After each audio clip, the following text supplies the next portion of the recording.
जय हिंद साथियों, नमस्कार। स्वागत है मित्र आप सभी का आपके अपने चैनल पर। तो आप लोग फटाफट लाइव आ जाएं। क्लास स्टार्ट हो चुकी है जो कि Uttar Pradesh police assistant operator, head operator तथा रेडियो ऑपरेटर के लिए चलाई जा रही है मित्र। और ये हिंदी की धाकड़ क्लास नंबर 49 है। इससे पहले मैंने 48 तक अच्छे से कंप्लीट कर लिया है। अगर आपने नहीं देखा है तो चैनल के प्लेलिस्ट में जाकर क्रमवार अध्ययन कर लें। काफी ज्यादा बेहतरीन टेस्ट चलाया जा रहा है मित्र, जो कि उत्तर प्रदेश पुलिस कांस्टेबल के लिए भी और Uttar Pradesh police assistant operator, head operator तथा रेडियो ऑपरेटर के लिए काफी ज्यादा हेल्पफुल क्लास रहने वाली है मित्र। आज की क्लास जो है काफी ज्यादा खास है, इसलिए सभी भाई बहन मिलकर क्लास को शेयर कर देंगे और जिस भाई बहन ने क्लास को लाइक नहीं किया प्लीज कर देंगे मित्र। तो बढ़ते हैं क्लास की तरफ और फर्स्ट क्वेश्चन आपके सामने रखते हैं। आज के क्वेश्चन जो है काफी ज्यादा इंपॉर्टेंट है मित्र, क्योंकि आज वो क्वेश्चन है जो कल आपका टेस्ट लिया जा चुका है। यानी जो कल प्रैक्टिस सेट में क्वेश्चन था उन्हीं क्वेश्चन को आज हम यहाँ कवर करेंगे। क्योंकि बच्चे कहते हैं कि जो संडे को टेस्ट होता है उसका मंडे को आप बढ़िया से समझा दिया करो, तो इसीलिए मैं आज उन्हीं क्वेश्चन का प्रैक्टिस सेट लेकर आई हूँ मित्र। तो बढ़ते हैं क्लास की तरफ। सभी भाई बहन बताएंगे फर्स्ट का राइट आंसर क्या हो जाएगा। यानी क्वेश्चन नंबर फर्स्ट से स्टार्ट है। सभी भाई बहन बता दो इसका राइट आंसर क्या होगा। पानी पीकर जात पूछना का अर्थ क्या हो जाएगा। फटाफट बताएंगे सभी भाई बहन इसका राइट आंसर क्या होगा। पानी पीकर जात पूछना, इस मुहावरे का उचित अर्थ जो है ये क्या होगा। सभी भाई बहन बता दो मित्र, काफी ज्यादा इंपॉर्टेंट क्वेश्चन आपके सामने है। तो याद रखना, पानी पीकर जात पूछना, इस मुहावरे का उचित अर्थ जो होता है यह काम निकलने के बाद सोचना होता है। ऑप्शन नंबर सी बिल्कुल परफेक्ट हो जाएगा। जो भी भाई बहन बता रहे हैं ऑप्शन नंबर सी बिल्कुल सही हो जाएगा मित्र। नेक्स्ट आपके सामने है, वाक्यों का वर्गीकरण मुख्यतः कितने प्रकार से होता है। फटाफट बताओ क्वेश्चन नंबर 2 का राइट आंसर क्या होगा। वाक्यों का वर्गीकरण मुख्यतः कितने प्रकार से होता है। तो याद रखना, वाक्यों का वर्गीकरण जो है मित्र ये मुख्यतः जो है ये दो ही प्रकार का होता है। वाक्यों का वर्गीकरण मुख्यतः दो ही प्रकार के होते हैं। एक होता है रचना के आधार पर और दूसरा होता है अर्थ के आधार पर। तो यही इसका राइट आंसर हो जाएगा। वाक्यों का वर्गीकरण मुख्यतः की बात कर रहा है तो दो ही प्रकार के होंगे मित्र, रचना के आधार पर और दूसरा होगा अर्थ के आधार पर। नेक्स्ट आपके सामने है, इसका राइट आंसर बता दो। क्वेश्चन नंबर 3 का इसका राइट आंसर क्या होगा। भाव युक्त हिंदी अनुवाद कीजिए। फटाफट बता दो, आई वॉज ओवरजॉयड का भाव युक्त हिंदी अनुवाद क्या हो जाएगा। तो याद रखना, इसका जो राइट आंसर होगा मेरा दिल बाग बाग हो गया, यही इसका राइट आंसर हो जाएगा। ऑप्शन नंबर सी जो भी भाई बहन बता रहे हैं बिल्कुल परफेक्ट होगा मित्र। नेक्स्ट आपके सामने है, पावन का संधि विच्छेद होगा। पावन का संधि विच्छेद क्या हो जाएगा। क्वेश्चन नंबर 4 आपके सामने है। फटाफट बता देंगे सभी भाई बहन इसका राइट आंसर क्या हो जाएगा। तो याद रखना, पावन का संधि विच्छेद जो है ये पो प्लस अन हो जाएगा और इसमें कौन सी संधि है तो अयादि संधि होगी। कौन सी संधि हो जाएगी, अयादि संधि होगी। और इसका संधि विच्छेद जो है ये पो प्लस अन हो जाएगा। ऑप्शन नंबर सी वाले सभी भाई बहन हमारे बिल्कुल सही हो जाएंगे। शुद्ध शब्द चुनिए, कौन सा शब्द है जो शुद्ध रूप से लिखा गया है। फटाफट बता दो क्वेश्चन नंबर 5 का राइट आंसर क्या होगा मित्र। तो बिल्कुल सही है। जो भी भाई बहन बता रहे हैं बड़ा सा बिल्कुल सही बता रहे हो। बड़ा सा जो है ये बिल्कुल शुद्ध रूप से लिखा गया है। ऑप्शन नंबर सी बिल्कुल सही हो जाएगा मित्र। क्वेश्चन नंबर नेक्स्ट आपके सामने है मित्र, इसका राइट आंसर बताना है। सभी भाई बहन बताएंगे इसका राइट आंसर क्या हो जाएगा। निम्न में से किस वाक्य में अक्रमक क्रिया है। किस वाक्य में अक्रमक क्रिया है यह आपसे पूछ रहा है। फटाफट बताएंगे सभी भाई बहन इसका राइट आंसर क्या होगा। क्वेश्चन नंबर 6 का जो भी भाई बहन बता रहे हैं अकर्मक क्रिया पूछ रहा है ना, तो बिल्कुल सही हो जाएगा। पानी बरस रहा है, इसमें अकर्मक क्रिया है। ऑप्शन नंबर ये वाले सभी भाई बहन हमारे बिल्कुल सही हो जाएंगे। मुझे किस प्रकार का सर्वनाम है। क्वेश्चन नंबर 7 आपके सामने है। मुझे जो है ये किस प्रकार का सर्वनाम है। फटाफट बताएंगे क्वेश्चन नंबर 7 का राइट आंसर क्या हो जाएगा। तो याद रखना, मुझे जो है मित्र ये उत्तम पुरुष है। ऑप्शन नंबर क्या होगा। ऑप्शन नंबर ये बिल्कुल परफेक्ट हो जाएगा। मुझे जो है ये उत्तम पुरुष सर्वनाम के अंतर्गत आता है। ऑप्शन नंबर ये बिल्कुल सही हो जाएगा। क्वेश्चन नंबर 8 आपके सामने है। इसका राइट आंसर बताना है। अर्थ के आधार पर शब्द कितने प्रकार के होते हैं। अर्थ के आधार पर शब्द कितने प्रकार के होते हैं। फटाफट बता दो क्वेश्चन नंबर 8 का राइट आंसर क्या होगा मित्र। तो याद रखना, अर्थ के आधार पर शब्द के कितने प्रकार होते हैं। 4 प्रकार होते हैं, बिल्कुल सही हो जाएगा। अर्थ के आधार पर शब्द के कितने प्रकार होते हैं? 4 प्रकार के होते हैं। एक होता है एकार्थी, अनेकार्थी, पर्यायवाची और विलोमी। ये 4 प्रकार के होते हैं शब्द अर्थ के आधार पर। तो जो भी भाई बहन बता रहे हैं ऑप्शन नंबर बी बिल्कुल सही हो जाएगा। नेक्स्ट आपके सामने है लालटेन शब्द है निम्न वर्गों में से किस वर्ग में आता है? यानी जो आपसे पूछ रहा है लालटेन जो है ये कैसा शब्द है मित्र?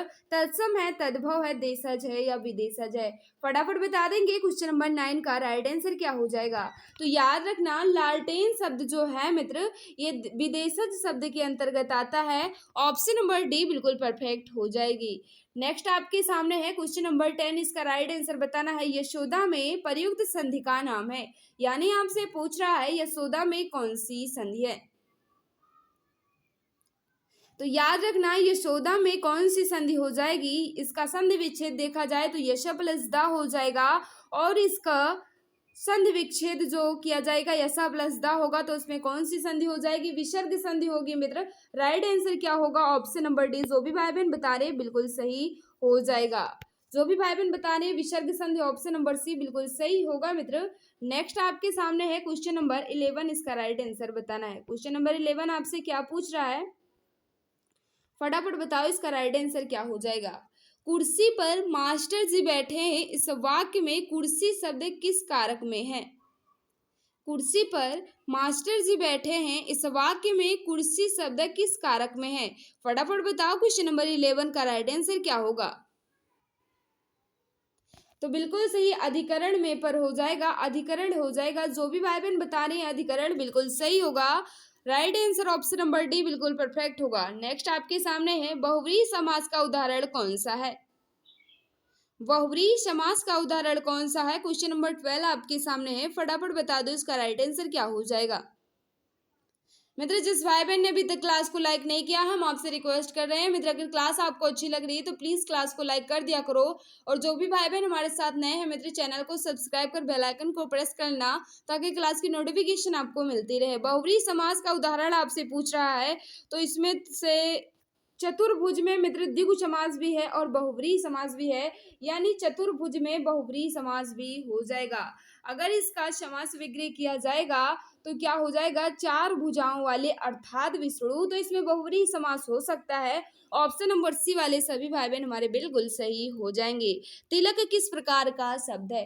तिलक जो है ये किस प्रकार का शब्द है? क्वेश्चन नंबर 13 आपके सामने है। फटाफट बता देंगे इसका राइट आंसर क्या हो जाएगा? तो याद रखना तिलक जो है मित्र ये तत्सम शब्द है। कैसा शब्द है? तत्सम शब्द है और इसका तद्भव जो है ये क्या होता है? टीका होता है। तिलक जो है ये तत्सम है और इसका तद्भव जो है ये टीका होता है। तो राइट आंसर क्या हो जाएगा? ऑप्शन नंबर ये बिल्कुल परफेक्ट होगा। तिलक जो है ये तत्सम शब्द के अंतर्गत आएगा। नेक्स्ट आपके सामने है क्वेश्चन नंबर 14। इसका राइट आंसर बताना है। अंडे का शहजादा का अर्थ है। अंडे का शहजादा का अर्थ आपसे पूछ रहा है। क्वेश्चन नंबर 14 है आपके सामने। फटाफट बता दो इसका राइट आंसर क्या होगा? तो याद रखना अंडे का शहजादा इसका अर्थ जो होता है ये अनुभवहीन व्यक्ति को कहा जाता है।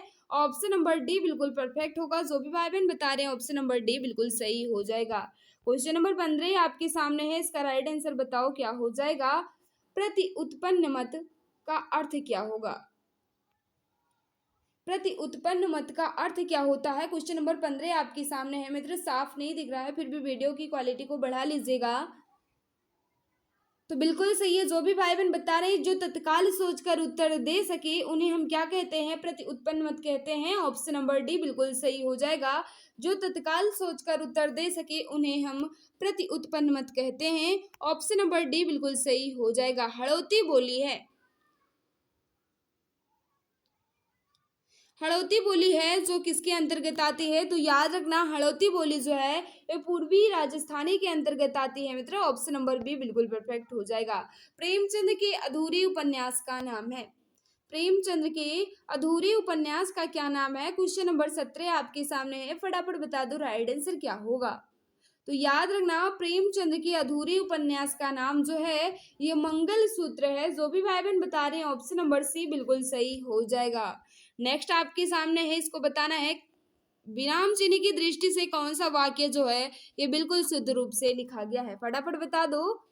शुद्ध वाक्य चुनिए, यानी विराम चिन्ह की दृष्टि से कौन सा वाक्य जो है ये बिल्कुल शुद्ध रूप से लिखा गया है। फटाफट बताएंगे क्वेश्चन नंबर 18 का राइट आंसर क्या हो जाएगा। तो याद रखना, आप शायद पटना के रहने वाले हैं, इसमें क्वेश्चन किया जा रहा है, तो राइट आंसर क्या होगा, ऑप्शन नंबर डी बिल्कुल परफेक्ट हो जाएगा। आप शायद पटना के रहने वाले हैं, जो भी भाई बहन बता रहे हैं ऑप्शन नंबर डी बिल्कुल सही हो जाएगा। नेक्स्ट आपके सामने है मित्र, इसका राइट आंसर बताना है। अघोष वर्ड कौन सा है? अघोष की बात कर रहा है, ध्यान दीजिएगा। अघोष वर्ड जो है ये क्या है? सभी भाई बहन बताएंगे इसका राइट आंसर क्या होगा। तो बिल्कुल सही है, जो भी भाई बहन बता रहे हैं अघोष वर्ड जो है मित्र, ये वर्ग का पहला और दूसरा अक्षर जो है ये अघोष वर्ड होता है। वर्ग का पहला और दूसरा वर्ड जो है यह अघोष होता है, और उस व्यंजन यानी स जो है यह भी अघोष के अंतर्गत आएंगे। तो सा जो है बिल्कुल सही बता रहे हो, वर्ग का पहला और दूसरा वर्ण और उस व्यंजन स बिल्कुल सही हो जाएगा। हा नहीं आएगा इसमें मित्र, हा नहीं आएगा, लेकिन तीनों सा जो है ये अघोष के अंतर्गत आएंगे। तो राइट आंसर क्या होगा, ऑप्शन नंबर डी बिल्कुल परफेक्ट होगा। जो भी भाई बहन हमारे बता रहे हैं ऑप्शन नंबर डी बिल्कुल सही हो जाएगा। क्वेश्चन नंबर 20 आपके सामने है, इसका राइट आंसर बताना है। एक ही समय में वर्तमान को एक शब्दों में क्या कहेंगे? एक ही समय में वर्तमान एक शब्दों में क्या कहेंगे? क्वेश्चन नंबर 20 आपके सामने है, फटाफट बता देंगे इसका राइट आंसर क्या हो जाएगा। तो याद रखना, एक ही समय में वर्तमान क्वेश्चन नंबर 20 का जो भी भाई बहन बता रहे हैं समसामयिक कहते हैं, बिल्कुल सही बता रहे हो। ऑप्शन नंबर सी वाले सभी भाई बहन हमारे बिल्कुल सही हो जाएंगे। नेक्स्ट आपके सामने है क्वेश्चन नंबर 21, इसका राइट आंसर बताना है। पार्थिव का संबंध किससे होता है? यानी पार्थिव को हम एक शब्दों में यह किसके लिए एक शब्द है? पार्थिव का संबंध किससे होता है, यह आपसे पूछ रहा है, फटाफट बता देंगे सभी भाई बहन इसका राइट आंसर क्या होगा। तो याद रखना, क्वेश्चन नंबर 21 का जो राइट आंसर होगा, जिसका संबंध पृथ्वी से हो उन्हें हम क्या कहते हैं? पार्थिव कहते हैं। जिसका संबंध जो है पृथ्वी से हो उन्हें हम पार्थिव कहते हैं। ऑप्शन नंबर डी बिल्कुल सही हो जाएगा। ऑप्शन नंबर डी वाले सभी भाई बहन हमारे बिल्कुल सही हो जाएंगे। उद्दत का विलोम शब्द है। उद्दत का विलोम क्या हो जाएगा? क्वेश्चन नंबर 22 का आपके सामने है, उद्दत का विलोम आपसे पूछ रहा है। तो याद रखना, उद्दत का विलोम जो है ये विनीत होता है। ऑप्शन नंबर बी बिल्कुल सही हो जाएगा। क्वेश्चन नंबर 23 आपके सामने है, इसका राइट आंसर बताना है। घर का पर्यायवाची शब्द है। घर का पर्यायवाची शब्द आपसे पूछ रहा है, फटाफट बता देंगे क्वेश्चन नंबर 23 का राइट आंसर क्या होगा। तो याद रखना, घर का पर्यायवाची शब्द जो है मित्र ये आवास होता है, निकेतन होता है, भवन होता है, गेह भी होता है। तो राइट आंसर क्या होगा? ऑप्शन नंबर डी बिल्कुल परफेक्ट हो जाएगा। ऑप्शन नंबर डी वाले सभी भाई बहन हमारे बिल्कुल सही हो जाएंगे। विपरार्थक शब्द चुनिए, यानी विलोम आपसे पूछ रहा है। शोषक का विलोम क्या हो जाएगा? क्वेश्चन नंबर 24 आपके सामने है, फटाफट बताएंगे सभी भाई बहन इसका राइट आंसर क्या होगा। शोषक का विलोम क्या हो जाएगा? तो याद रखना, शोषक का विलोम जो है ये पोषक होता है। राइट आंसर क्या होगा? ऑप्शन नंबर बी बिल्कुल परफेक्ट हो जाएगा। कहावत शब्द में प्रयुक्त प्रत्यय है। कहावत में किस प्रकार का प्रत्यय प्रयोग हुआ है, यह आपसे पूछ रहा है, फटाफट बता दो मित्र इसका राइट आंसर क्या हो जाएगा। तो याद रखना, कहावत में आवत प्रत्यय है। ऑप्शन नंबर डी बिल्कुल परफेक्ट होगा। क्वेश्चन नंबर नेक्स्ट आपके सामने है मित्र, इसका राइट आंसर बताना है क्या हो जाएगा। क्वेश्चन नंबर 26 आपके सामने है। 26 आपके सामने है मित्र, आप लोग इसे व्यवस्थित कर लेना, काफी ज्यादा इजी है। और देख लेते हैं कौन सा क्वेश्चन जो है इसमें, ये क्या है, गद्यांश है। गद्यांश को आप लोग कर लेंगे। और कौन सा क्वेश्चन रह जाता है इसमें, यहाँ 36 से देख लीजिए इसका राइट आंसर क्या हो जाएगा। क्योंकि गद्यांश और ये मित्र केवल टाइम वेस्ट होता है, आप लोग कर लेंगे उम्मीद करते हैं। गद्यांश काफी ज्यादा इजी था। क्वेश्चन नंबर 36 आपके सामने है, इसका राइट आंसर बताना है। क्या पूछ रहा है? उस कवयित्री की कविताएं बहुत पसंद की गई। उस कवयित्री की कविताएं बहुत पसंद की गई। इसमें बताना है कवयित्री की वर्तनी जो है ये किस विकल्प में बिल्कुल शुद्ध रूप से लिखी गई है। फटाफट बता देंगे क्वेश्चन नंबर 36 का राइट आंसर क्या होगा। तो जो भी भाई बहन बता रहे हैं ऑप्शन नंबर डी बिल्कुल परफेक्ट हो जाएगा। जो भी भाई बहन बता रहे हैं ऑप्शन नंबर डी बिल्कुल सही हो जाएगा। प्रधानमंत्री के भाषण की श्रुत लिपि उसने उसी समय ले ली। आपसे पूछ रहा है श्रुत लिपि का शुद्ध वर्तनी जो है यह क्या होगा। क्वेश्चन नंबर 37 आपके सामने है। तो याद रखना, श्रुत लिपि होता है श्रुति लिपि नहीं होता, श्रुत लिपि होता है। ऑप्शन नंबर बी बिल्कुल सही हो जाएगा। नेक्स्ट आपके सामने है भग्गू सेठ तो बहुत ही दुष्चरित व्यक्ति हैं, यानी दुष्चरित की वर्तनी आपसे पूछ रहा है। फटाफट बता दो क्वेश्चन नंबर 38 का राइट आंसर क्या होगा। तो याद रखना दुष्चरित की वर्तनी जो है यह ऑप्शन नंबर ये में बिल्कुल परफेक्ट रूप से लिखी गई है। जो भी भाई बहन बता रहे हैं ऑप्शन नंबर ये बिल्कुल सही हो जाएगा मित्र। नेक्स्ट आपसे क्या पूछ रहा है, इसका राइट आंसर बताना है। मुंह की खाना इस मुहावरे का उचित अर्थ जो है ये क्या हो जाएगा। मुंह की खाना इस मुहावरे का उचित अर्थ जो है ये क्या होगा। तो क्वेश्चन नंबर 39 का जो राइट आंसर होगा हार जाना। मुंह की खाना का अर्थ होता है हार जाना। ऑप्शन नंबर सी बिल्कुल परफेक्ट हो जाएगा। नेक्स्ट आपके सामने है क्वेश्चन नंबर 40, इसका राइट आंसर बता दो मित्र। डपोर शंख का अर्थ क्या होता है। डपोर शंख का अर्थ आपसे पूछ रहा है। क्वेश्चन नंबर 40 आपके सामने है। तो याद रखना इसका अर्थ जो होता है मित्र ये क्या होता है, बगैर सिर पैर की बातें करने वाला। ऑप्शन नंबर बी बिल्कुल परफेक्ट हो जाएगा मित्र। तो यहाँ मित्र मैंने जितने भी क्वेश्चन थे और आपकी समझ में नहीं आ रहे थे मैंने वहाँ अच्छे से कंप्लीट कर लिया है। गद्यांश रह जाता है मित्र तो गद्यांश आप कर लेंगे। आज के इस प्रैक्टिस सेट में यहाँ से साइंस स्टार्ट हो चुका है, तो 40 तक ही आपका साइंस हिंदी था। तो आज की इस 40 क्वेश्चन में आपका स्कोर कितना रहा कमेंट बॉक्स में जरूर बताना। क्लास कैसी भी लगी हो मित्र कमेंट में जरूर बताया करो। गद्यांश करा देते लेकिन मेरे पास समय नहीं है मित्र, मुझे आज कहीं जाना है। तो आज की क्लास में बस इतना ही। क्लास कैसी भी लगी हो कमेंट में जरूर बताया करो। अब सरकारी नौकरी पाना हुआ और भी आसान। अब आपका सपना होगा अपना। जी हाँ, अगर आप किसी भी गवर्नमेंट जॉब जैसे UP police constable, assistant operator, head operator या फिर रेडियो ऑपरेटर या यूपी लेखपाल या किसी भी गवर्नमेंट जॉब की तैयारी कर रहे हैं तो आपके लिए सुनहरा मौका है। आप YouTube channel Exam Guruji by Arvind sir के साथ जुड़कर अपनी तैयारी को और भी परफेक्ट बना सकते हैं। इस चैनल के माध्यम से आपको free live classes, recorded classes और गवर्नमेंट जॉब के नोटिफिकेशन आपको टाइम टू टाइम अपडेट मिला करेंगे। इसके अलावा सारी क्लासेस के PDF, हैंड रिटन नोट्स और बुक्स बिल्कुल फ्री में Telegram channel Exam Guruji by Arvind sir पर मिलेगा।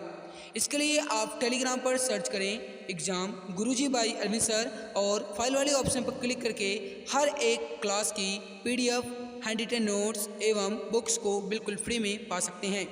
गाइस अगर आप मुझे इंस्टाग्राम पर फॉलो करना चाहते हैं तो इंस्टाग्राम पर सर्च करें अरविंद जायसवाल 000 और वहां पर भी मुझे DM कर सकते हैं। कोई भी समस्या है तो वहां पर भी आप मुझसे संपर्क करना चाहते हैं तो संपर्क कर सकते हैं। इसके अलावा अगर आप फेसबुक पेज को लाइक करना चाहते हैं तो Exam Guruji by Arvind sir के नाम से फेसबुक पेज है, उसको भी आप लाइक एवं फॉलो कर सकते हैं। तो मेरे प्यारे भाई बहन आप जुड़े रहिए Exam Guruji by Arvind sir के साथ, क्योंकि अब आपका सपना होगा अपना। एक सीट कंफर्म है, अब की बार सरकारी नौकरी तुम्हारे हाथों में होगी।